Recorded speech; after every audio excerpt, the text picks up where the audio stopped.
Trieste si prepara a ospitare l'edizione 2025 di Mare Nord-Est, confermandosi punto di riferimento nazionale per la cultura del mare. Dal 23 al 25 maggio la manifestazione animerà il centro cittadino, con un programma che intreccia ambiente, scienza, sport, arte e memoria. Piazza Unità d'Italia sarà il fulcro delle attività, con incontri, conferenze ed esperienze immersive che valorizzeranno la vocazione marittima della città. Tra gli eventi di punta spicca la quarta rassegna internazionale delle attività subacquee, che culminerà con la consegna del Tridente d'Oro, il più prestigioso riconoscimento del settore. Tra i premiati la ricercatrice Giulia Boetto, il geomorfologo Stefano Forlani, lo specialista in sminamento subacqueo Veselen Mijalovic e il fisiologo François Guerrero. L'Academy Award andrà alla Jonian Dolphin Conservation, attività nella tutela dei cetacei. Lo sport sarà protagonista con la seconda traversata delle Tre Nazioni, gara in acque libere fra Italia, Slovenia e Croazia. Attesi Silvia Boidi e il campione Dino Schorn.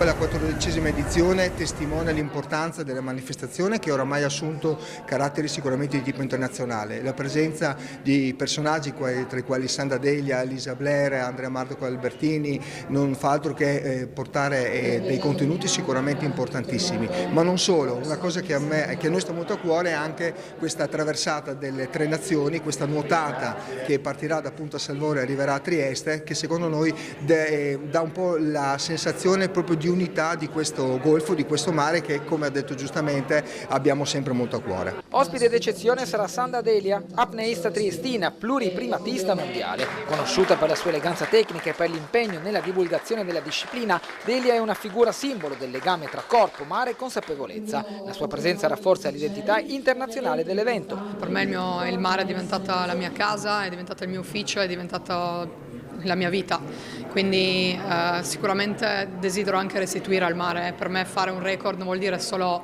l'impresa stessa dei 103 metri come record mondiale, ma per me vuol dire diventare portavoce e poter parlare in nome del mare, per poter far sì che si possa conservare anche per le future generazioni. Accanto a lei anche la velista olimpionica Giovanna Micol, recente vincitrice della Puig Women's America's Cup con il team Luna Rossa Prada Pirelli. Non mancheranno momenti di riflessione con il lancio del progetto Battiscafo Trieste, la campagna Operazioni Reti Fantasma di Mare Vivo e la tappa triestina del tour Un Mare di Centri sulla biodiversità marina. Chiuderanno il programma gli appuntamenti dedicati alla storia del mare, dal bagno Osoni ai relitti nello stretto di Messina. Venerdì sera avremo della danza moderna, sono 4 pezzi legati al mare, ci sarà un gruppo di ballo Egea che si cimenterà in questo spettacolo di 4 pezzi legati al mare. Poi, come sempre, come ogni anno, avremo i laboratori per i bambini, dalle materne alle superiori, avremo anche l'Ocean Film Festival Italian Tour, ma tanto altro. Consiglio a tutti di guardare il nostro sito e vedere nel programma cosa abbiamo per voi.